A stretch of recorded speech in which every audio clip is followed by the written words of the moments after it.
अकबर, तू मुझे आधा हिंदुस्तान तो क्या पूरा हिंदुस्तान दे दे, लेकिन राणा झुक नहीं सकता है, टूट सकता है, मिट सकता है, लेकिन अपने फर्ज से अपनी मातृभूमि से कभी बेईमानी नहीं कर सकता। तो डेली ज्ञान में आपका स्वागत है दोस्तों। स्वागत है आपका एक और ऐतिहासिक एपिसोड में। दोस्तों आज हम बात करने जा रहे हैं वीर महाराणा प्रताप सिंह की, जो अपने आखिरी दम तक अपने साहस और अपनी वीरता का प्रदर्शन दिखाते रहे। दोस्तों चलिए शुरू करते हैं। महाराणा प्रताप के बाल रूप से लेके उनके अंतिम समय जीवन शैली और उनके अंतिम समय के साहस और बलिदान का वर्णन करेंगे। दोस्तों आइए देखते हैं इस वीडियो को पूरा। अब मैं शुरू करने जा रहा हूँ महाराणा प्रताप मेवाड़ के शासक की कहानी। दोस्तों महाराणा प्रताप मेवाड़ के शासक और एक वीर योद्धा थे, जिन्होंने कभी अकबर की अधीनता स्वीकारी नहीं। उनका जन्म सिसोदिया कुल में हुआ था। महाराणा प्रताप जीवन भर मुगलों से लड़ते रहे। महाराणा प्रताप ने कभी मुगलों की गुलामी नहीं सही और ना ही उनसे कभी हार मानी। महाराणा प्रताप का जन्म 9 मई 1540 को राजस्थान के कुंभेड़ में हुआ था। उनके पिता का नाम महाराणा उदय सिंह और द्वितीय माँ का नाम और माता का नाम रानी जीवंत कन्वर था, जिन्हें जयवंत बाई के नाम से भी जाना जाता है।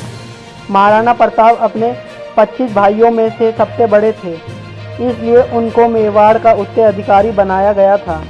वो सिसोदिया राजवंश के 54वें शासक कहलाते थे। प्रताप को बचपन में ही ढाल तलवार चलाने का परीक्षण दिया जाने लगा, क्योंकि उनके पिता उन्हें अपनी तरह कुशल योद्धा बनाना चाहते थे। बालक प्रताप ने कम उम्र में ही अपने अदम्य साहस का परिचय दे दिया। धीरे धीरे समय बीतता गया। दिन महीने में और महीने साल में बदलते रहे। इस बीच प्रताप अस्त्र और शास्त्र चलाने में निपुण हो गए। के काल में दिल्ली पर अकबर का शासक था।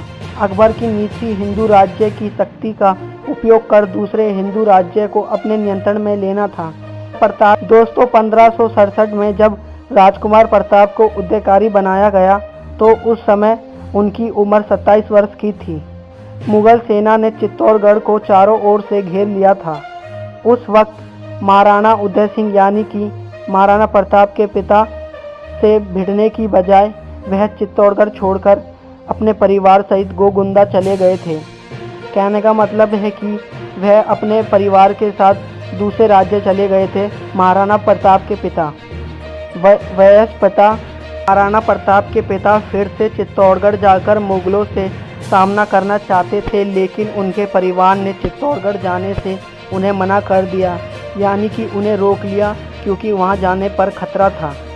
तो गोगुंदा में रहते हुए महाराणा उदय सिंह और उसके वंशजों ने मेवाड़ की असहायता सरकार बना ली थी।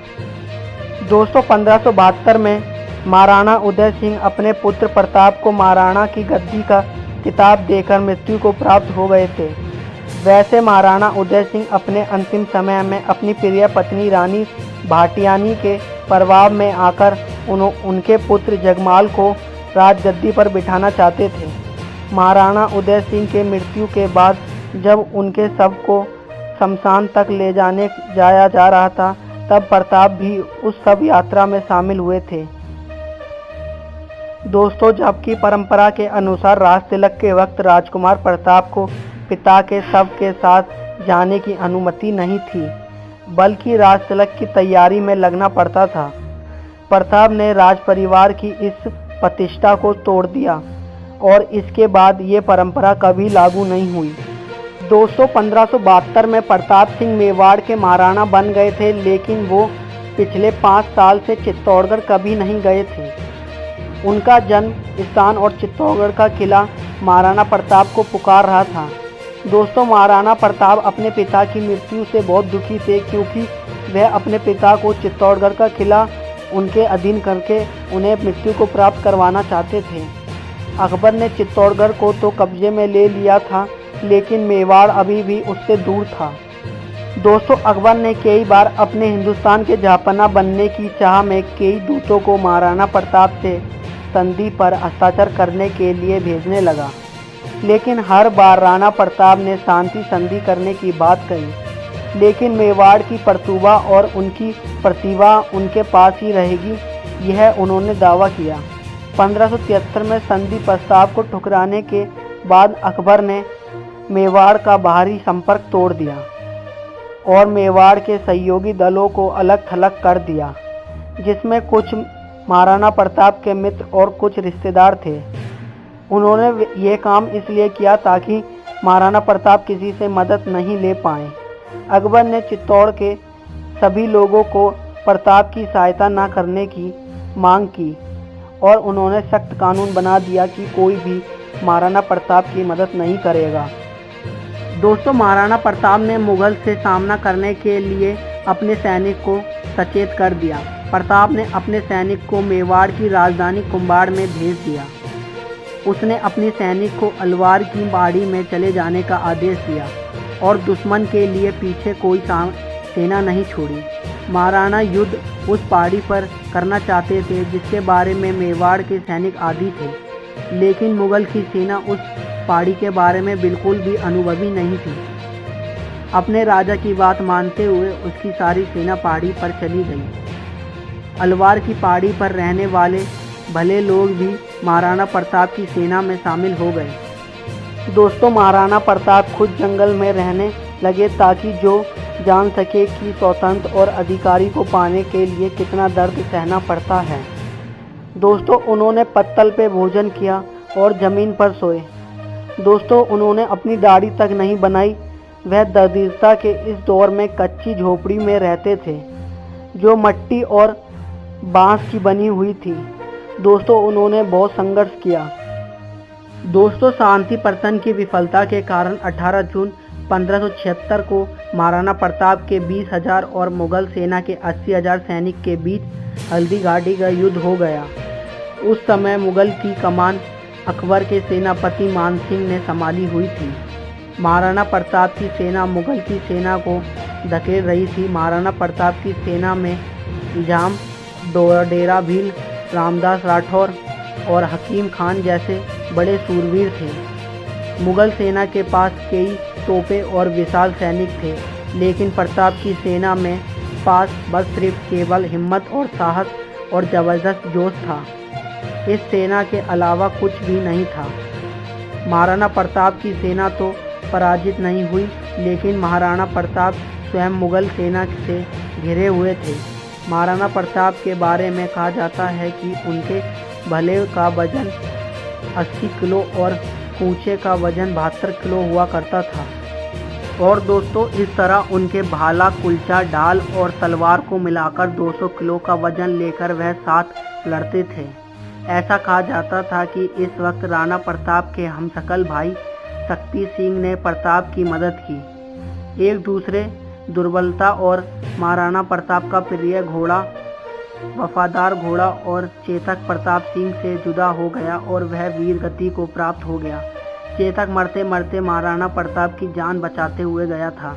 चेतक एक वीर घोड़ा था, उसकी तेजी कोई भी घोड़ा नहीं कर सकता था। दोस्तों, इतिहासकार कर्नल डॉन ने हल्दी घाटी के युद्ध को मेवाड़ की थर्मोपोली की संख्या दी है। इस युद्ध में महाराणा प्रताप का स्वयं भक्त और एवं प्रिय घोड़ा मारा गया। हल्दी घाटी के युद्ध में पराजय के बावजूद महाराणा प्रताप के यश और कीर्ति में कोई कमी नहीं आई, बल्कि हल्दी घाटी के इस युद्ध में समुचित भारत के संविधानिक प्रिय लोग महाराणा प्रताप को क्षत्रिय बुलाने लगे और यह उनको अपना गुरु मानने लगे। दोस्तों, वहीं युद्ध ने महाराणा प्रताप को जननायक के रूप में संपूर्ण भारतवर्ष में प्रसिद्ध कर दिया। हल्दी घाटी के युद्ध में पराजय के बाद महाराणा प्रताप के जीवन में किसी संकट काल का प्रभाव हुआ। यह संकट काल लगभग 10 साल तक चला, जो 1576 से 1586 तक चला। और बता दें, समय के साथ वह अधिक विस्मय होता चला गया। दोस्तों, इस दौरान गोगुंदा में दक्षिण में स्थित राजगांव में राणा के परिवार को घास की रोटी भी नसीब नहीं हो रही थी। एक बार वन में उसके भूख से बिलखते बच्चे के हाथ से घास की रोटी तक भी छीन ली गई थी। उनके परिवार के जीवन में एक भूखमरी ने कदम ले लिया था। दोस्तों, उनका परिवार बहुत ही संघर्ष से गुजर रहा था। संपूर्ण मेवाड़ प्रार्थना पर अपना अधिकतम जमाने और प्रताप को पकड़ने के लिए अकबर ने अक्टूबर 1576 को मेवाड़ पर चढ़ाई कर दी, परंतु वह अकबर को पकड़ने में सफल नहीं हुआ। फिर उसके मित्र शाहजहां ने अकबर को पकड़ने के लिए 1578 में किले पर चढ़ाई कर दी, परंतु वह भी महाराणा प्रताप को पकड़ने में सफल नहीं हुआ। महाराणा प्रताप की 11 रानियां, 17 पुत्र और 5 पुत्रियां थीं।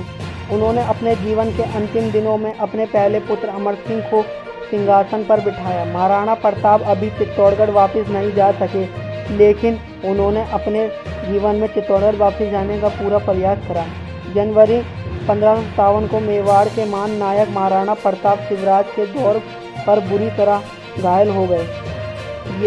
ये उन्होंने 57 वर्ष की आयु में उन्होंने मौत को गले लगा लिया। उन्होंने मृत्यु से पहले अमर सिंह को मुगल की सम्मान सहित उन्होंने उनको मुगल का राजा बनाया। उन्होंने अमर सिंह से यह वचन लिया कि वह चित्तौड़गढ़ को वापस प्राप्त करेंगे और कभी भी मुगल के सामने आत्मसमर्पण नहीं करेंगे। कहा जाता है कि अकबर खूब रोया था प्रताप के मरने पर। एक बहादुर वीर दुनिया से चला गया, ये कहकर वह खुद खूब रोया। उनके शव को 19 जनवरी 1557 को चावड़ के घाय लाया गया। इस तरह महाराणा प्रताप इतिहास के पन्नों में अमर हो गया और वह बहादुर वीर बन गया और जन परिज्ञा के कारण अमर हो गया।